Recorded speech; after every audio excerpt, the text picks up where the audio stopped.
அண்ணா இங்கே பாருங்க. அப்படியே கொடுங்க.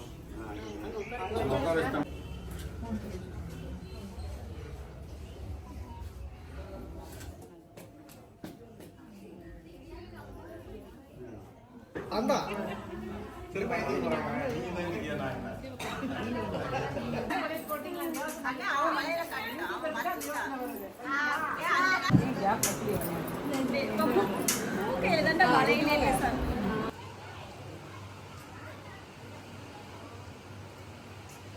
போண்டா வாங்கிட்டோம்.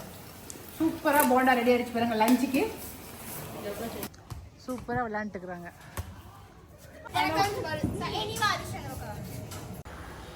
எல்லாருக்கும் வணக்கம். இது நம்ம காக்கை கூட்டம்.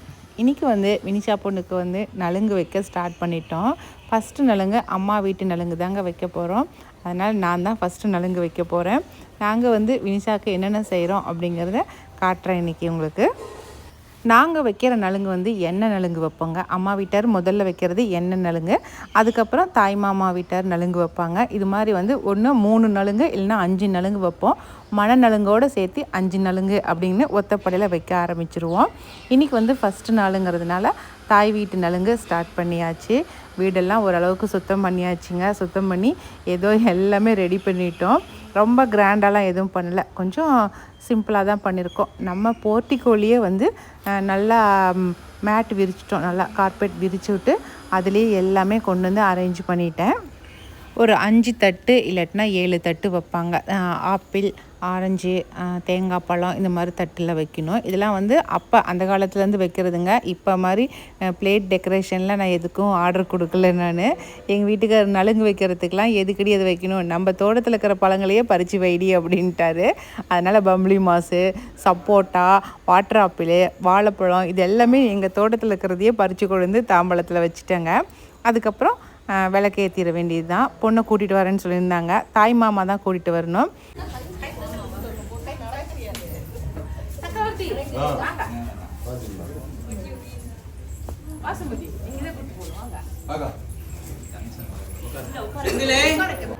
இங்கே பாருங்க. அப்படியே கொடுங்க. ஓகே ஓகே கூட்டம் அவங்க கூட்டிட்டு போவாங்க. நீ ஏன்டா வேகமா நடக்கிற?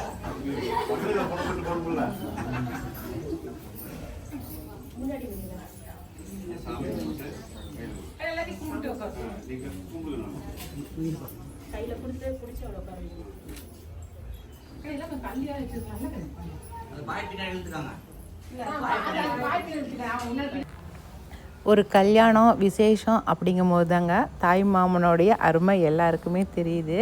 ஏன்னாக்கா ஒரு சின்ன சின்ன விஷயத்துக்கெலாம் கூட மாமாவை கூப்பிடுங்க, மாமாவை கூப்பிடுங்க அப்படி தான் சொல்கிறாங்க.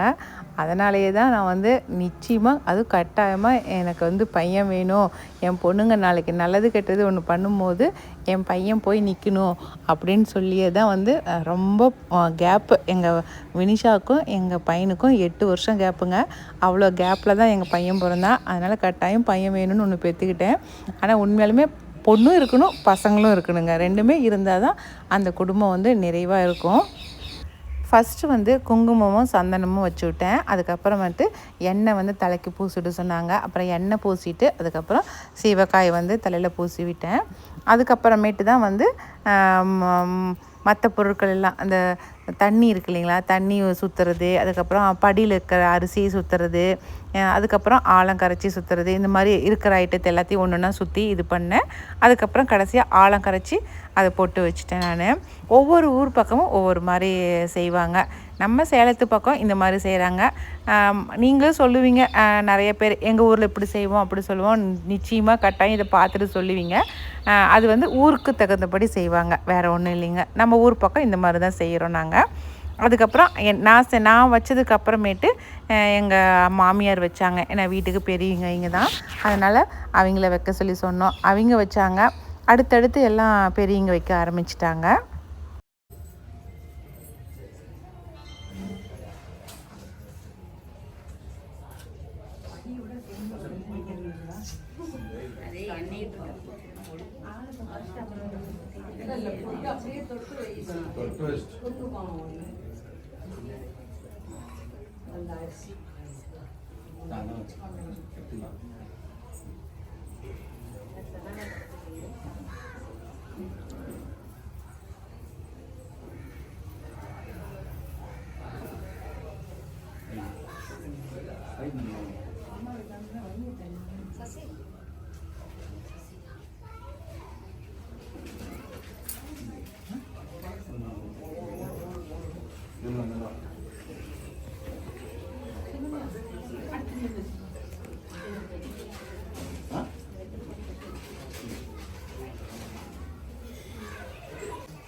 கரெக்டான டைமுக்கு நாங்கள் ஸ்டார்ட் பண்ணிட்டோம். அதுக்கப்புறம் தான் கூட்டம் வர ஆரம்பித்தாங்க.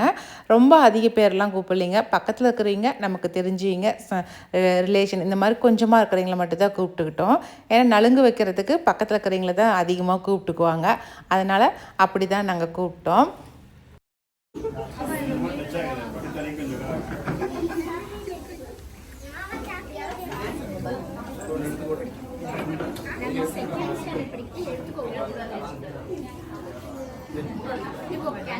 வினிஷா பொண்ணுக்கு துணை பொண்ணாக நம்ம சகானா பொண்ணு உட்கார வச்சாச்சு.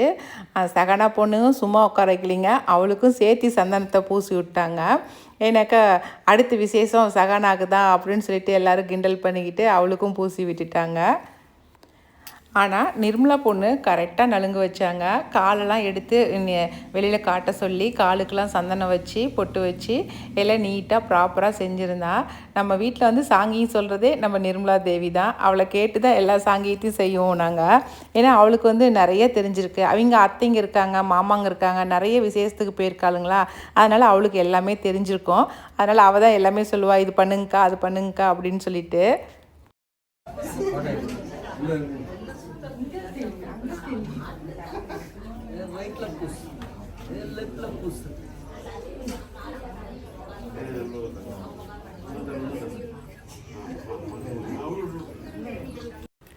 அடுத்ததாக எங்கள் பெரியப்பா பையன் செந்தில் இருக்கான் இல்லைங்களா, அவனும் அவங்க ஒய்ஃபும் அதுக்கப்புறம் நலுங்கு வச்சாங்க. இப்படி அடுத்தடுத்து முறக்காருங்க எல்லாருமே வச்சாங்க. அதுக்கப்புறம் சுகன்யா, அதுக்கப்புறம் ராஜேஷ், எங்கள் கொழுந்தினார் ஒய்ஃபு சொல்கிறோம் இல்லைங்களா, அவங்களும் வச்சாங்க. இது மாதிரி ஃபஸ்ட்டு நாங்கள் அம்மா அப்பா அதுக்கப்புறம் தாய் மாமா வீட்டார் இவங்க எல்லாருமே முதல்ல வச்சுட்டோம். அதுக்கப்புறம் மற்றவங்களாம் வைக்க ஆரம்பிச்சிட்டாங்க.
உண்மையாலுமே பொண்ணுங்களுக்கு வந்து கல்யாண கலைன்னு சொல்லுவாங்க இல்லைங்களா, அப்படி தான் இருந்துச்சு. பார்க்குறதுக்கே ரொம்ப அழகாக இருந்தா வினிஷா பொண்ணு.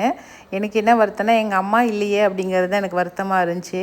ஏன்னா எங்கள் அம்மாவுக்கு ரொம்ப சந்தோஷமாக இருக்கும். வினிஷாவை அதுவும் ரொம்ப பிடிக்கும் எங்கள் அம்மாவுக்கும் எங்கள் அப்பாவுக்கும். அவங்க இல்லாதது எனக்கு கொஞ்சம் வருத்தமாக இருந்துச்சு.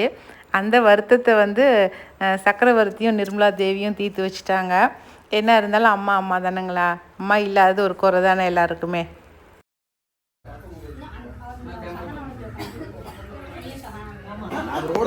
அடுத்ததாக சாப்பாடு தாங்க. அங்கே நலுங்கு வைக்கும் போதே நான் இங்கே வந்து சாப்பிட்றதுக்கு வந்துட்டேன். இன்னும் ரொம்ப பசி எடுத்துக்கிச்சு. 10 மணிக்கு மேலே ஆயிடுச்சிங்களா, அதனால் சாப்பிட்றதுக்கு வந்துட்டோம். நம்ம ஸ்வேதாவும் ஃபேமிலியோடு வந்திருந்தாங்க. ஆதி தம்பியை பார்க்குறதுக்கு எனக்கு அடையாளமே தெரியலிங்க. விகாஸும் ஆதியும் ஒரே ஏஜ் தானே, 2 மாதம் முன்ன பின்ன அவ்வளோதான். ஆனால் 2 பேருமே ஒரே ஹைட் ஆகுறானுங்க. ஆனால் 2 பேர்த்தையுமே அடையாளம் தெரியாத அளவுக்கு ஆகிட்டாங்க பசங்க 2 பேருமே. அதுக்கப்புறம் பார்த்து பேசிவிட்டு எல்லோரும் ஒன்றா உட்காந்து சாப்பிட்டோம். நாங்கள் இங்கே சாப்பிட்டுட்டு நாங்கள் போகிறதுக்குள்ளே மற்றவங்க எல்லாருமே வந்து நலுங்கு வச்சு முடிச்சிட்டாங்க. அதுக்கப்புறமா மெயினாக ஒரு வேலை எங்கள் வீட்டில் செய்வோம் நாங்கள். அதுதான் வந்து வளையல் போடுறதுங்க. கல்யாண பொண்ணுக்கு வந்து அன்னைக்கு தான் வந்து கல்யாண வளையல் போடுவோம். நலுங்கெல்லாம் வச்சு முடிச்சுட்டு அந்த பொண்ணு போய் குளிச்சுட்டு வந்ததுக்கப்புறமேட்டு கல்யாண வளையல் போடுவோம். அப்போ வந்து அங்கே யாரார் இருக்கிறாங்களோ அவங்களும் வளையல் போட்டுக்குவாங்க. அதனால தான் வந்து வளையல்காரமாகவே வர சொல்லிட்டோம். நாங்கள் இருக்கிறவங்க எல்லாருமே போட்டுக்கிட்டோம் அப்படின்னு சொல்லிட்டு நலுங்கு வச்சுட்டு எல்லாருமே லைனாக உட்காந்து ஆளாளுக்கு இஷ்டப்பட்டபடி வளையல் போட்டுக்கிட்டாங்க. எல்லார் கையிலையும் கை நிறக்க வளையல் இருந்துச்சுங்க. பார்க்குறதுக்கே ரொம்ப அழகாக இருந்துச்சு. அதுக்குள்ளே வினிஷா பொண்ணு குளிச்சுட்டு வந்துட்டா. அடுத்ததாக வினிஷா பொண்ணுக்கு தாங்க வளையல் போடுறதுக்கு எடுத்து வச்சாங்க. இது வந்து எப்போவுமே கல்யாண வளையல் தானங்க கல்யாண பொண்ணுக்கு போடணும். அதனால் நம்ம நிர்மலா தான் வந்து ஃபஸ்ட்டு வளையல் போட்டுறதுக்கு எடுத்து வச்சு உட்காந்தா. கைக்கு இந்த கைக்கு ஒரு டஜன், அந்த கைக்கு ஒரு டஜன் போதும், எனக்கு இதுக்கு மேலே என்னால் போட முடியாது அப்படின்னு சொல்லிட்டா. அதுவும் இல்லாமல் வினிஷாவுக்கு வந்து கவரிங் எந்த கண்ணாடி வளையலாக இருக்கட்டும், வேறு எந்த வளையல் போட்டாலுமே ஒரு நாளைக்கு மேலே போட்டிருந்தா அந்த கை ஃபுல்லாகவே வந்து குட்டி குட்டியாக கொப்பளம் வந்துடும். அது என்னன்னு தெரியல, அவளுக்கு சின்ன வயசுலேருந்தே கவரிங்குங்கிறதே ஒத்துக்கிறது இல்லை. அதனால் கோல்டு மட்டும் தான் போட முடியும். ஒன்றா சில்வர் போடலாம், ஆனால் கோல்டு சில்வர் தான் போட முடியும், மற்றதெல்லாம் போட முடியாது. அதனால தான் இன்றைக்கி நாங்கள் போட்டு விட்டோம் அவளுக்கு.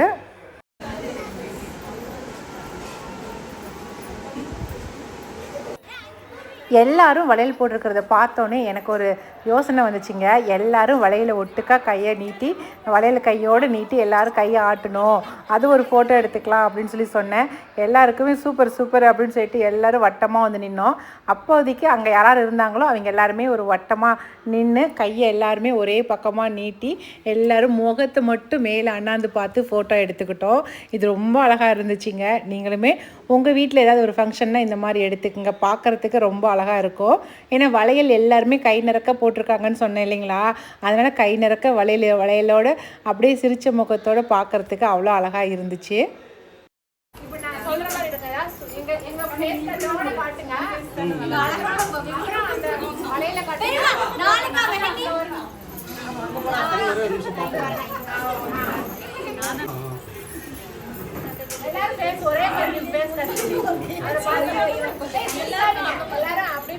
அக்கா நீ உன் கையெல்லாம் தெரியலக்கா.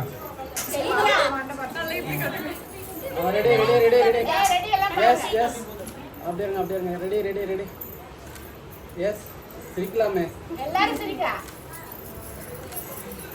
ஓகே பா அப்படியே முட்டி போட்டு கை நீட்டு. அடுத்ததாக வந்து ஃபேமிலியாக நின்று ஃபோட்டோ எடுத்துக்கிட்டோம். நான், எங்கள் வீட்டுக்காரரு, அப்புறம் வினிஷா, விகாஸ், நாங்கள் 4 பேர் நின்று ஒரு ஃபோட்டோ எடுத்துக்கிட்டோம். இங்கே ஃபோட்டோலாம் எடுத்துகிட்டு அதுக்கப்புறம் போனாக்கா எல்லாருக்கும் பசிக்குதுன்னு சொன்னாங்க. சரின்னு சொல்லிட்டு சமையல் கட்டுக்கு போனாக்கா நிறைய பொங்கல் மீதம் ஆயிடுச்சுன்னு சொன்னாங்க. அந்த பொங்கல்லாம் வேஸ்ட்டு பண்ணக்கூடாது, இருங்க நான் போண்டா போட்டுறேன்னு சொல்லிட்டு போண்டா போட ஆரம்பிச்சிட்டேன். பொங்கல் வந்து மீதி ஆயிடுச்சுங்க, டிஃபனுக்கு வச்ச பொங்கலை வந்து இப்போ போண்டா வாக்கிட்டோம். சூப்பராக போண்டா ரெடி ஆகிடுச்சு பாருங்க. லஞ்சுக்கு காலையில் வந்து டிஃபனுக்கு சூப்பராக இருந்துச்சு. சாம்பார், இட்லி, தோசை எல்லாமே ரொம்ப சூப்பராக இருந்துச்சு. பொங்கல் தான் கொஞ்சம் மீதி ஆயிடுச்சு. சரி, அதை வேஸ்ட் பண்ணக்கூடாதுல்ல, அதனால தான் அதை போண்டா ஆக்கிட்டு இருக்கிறோம். நீங்களுமே வந்து ஏதாவது ஒரு விசேஷம் அப்படின்னா இந்த மாதிரி பொங்கல் மீதி ஆயிடுச்சுன்னா போண்டா செஞ்சுருங்க, ரொம்ப நல்லாயிருக்கும். நீங்கள் பொங்கலில் தான் போண்டா போட்டிருக்கீங்க அப்படிங்கிறது யாருக்குமே தெரியாது. ஓகே, இப்போ வந்துக்கிற உரம்பரைக்கு பாருங்களேன், வித்தியாசமாக போண்டா போட போகிறேன். வீடியோ கட்டுங்க, நம்ம வீடியோ கொஞ்சம் வீடியோ பார்த்து தெரிஞ்சுக்குவாங்க. கிழக்கா சொல்கிறேன் வரேன். எப்படி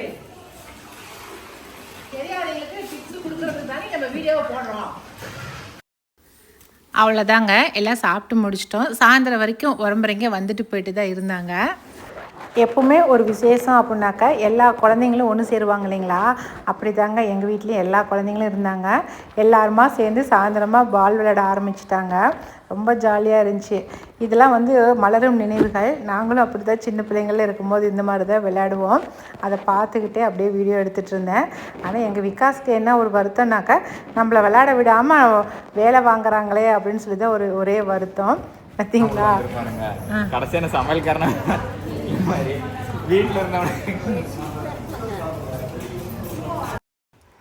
இந்த சமையல் வேலை எல்லாமே வந்து அடுத்த நாள் வந்து சமையலுக்காக தாங்க ரெடி பண்ணி கொடுத்தோம். ஏன்னா சமையல்காரமாக செஞ்சுட்டு படுக்கிறதுக்கு லேட் ஆயிரும். அதனால் ஆளுக்கு ஒன்றா உரிச்சு கொடுத்துட்டு படுத்துக்கலாம் அப்படின்னு சொல்லிட்டு தான் எல்லாமே வேலை செஞ்சு கொடுத்தோம். அவ்வளோதாங்க. இன்றைக்கி வந்து என்னென்ன செஞ்சோம் அப்படிங்கிறத ஒரு வீடியோவாக எடுத்திருந்தேன். இந்த வீடியோ கட்டாயமாக உங்களுக்கு பிடிச்சிருக்குன்னு நினைக்கிறேன். இந்த வீடியோ பிடிச்சிருந்துச்சுனாக்கா லைக் பண்ணுங்கள், மறக்காமல் நம்ம காக்கை கூட்டத்துக்கு சப்ஸ்கிரைப் பண்ணிடுங்க. இனி அடுத்த ஒரு புது வீடியோவில் நம்ம மறுபடியும் சந்திக்கலாம். ஓகே, பாய்.